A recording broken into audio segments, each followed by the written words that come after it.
Boleslav hraje v sobotu v Hradci Králové. Vítejte u Bolka TV. Na všesportovním stadionu se střetnou soupeři, mezi kterými je rozdíl 10 příček a 14 bodů v aktuálním ligovém pořadí, ale ve dvou úvodních kolech letošní jarní sezóny nevyhrála Boleslav ani Hradec. Jak se máš? Dobrý. Po dvou remízách máme na kontě pro jaro 2 body. Asi jsme si to představovali jinak.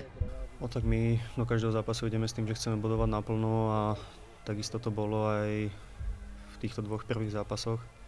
Bohužiaľ to nevyšlo a budeme sa s tým musieť popierať ďalej a brať tie body zápas od zápasu. No samozrejme, pokiaľ chceme vyhrať, určite musíme dávať góly a samozrejme čím viac gólov dáme, tým ten zápas sa bude vyvíjať pre nás lepšie a bude jednoduchší a takisto neinkasovať, pokiaľ je to možné. Takže hovorím, no, dôležité v každom zápase proste streliť 1-2 góly a potom sa tá hra ukludní, dostaneme sa na koňa a vždycky je to potom jednoduchšie. Hradec na jaře nezískal ani bod, proto to nebude jednoduchý zápas. Mne osobne sa Hradci vždycky hrá ťažko a ten super nie je jednoduchý, ale to nie je žiadny super v lige. Všetky tie zápasy sú ťažké, ale musíme sa na to dobre pripraviť v hlavách a ukázať na tom ihrisku, čo v nás je a bodovať konečne naplno.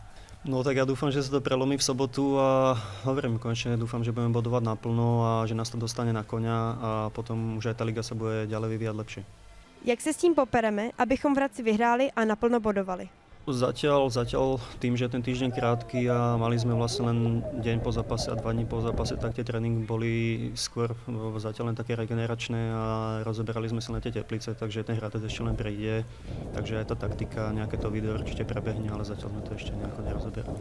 Tak nálada samozrejme, pokiaľ by sme vyhrali, bola by lepšia, ale čo sa týka zdravotnej stránky, myslím, že všetci sú v poriadku. Všetci hráči sú zdravotne v pohode. Dúfam, že aj Marek Matejovský už bude OK. Mal nejaké problémy, kvôli ktorým nenastúpil aj proti Teplicám, tak ja dúfam, že bude už Marek OK a že ten týždeň aj tak nejak dobujeme zdravotne OK. Hradec Boleslav v sobotu 4. března od 16 hodin. Všechny informace k utkání naleznete na našich webových stránkách a sociálních sítích.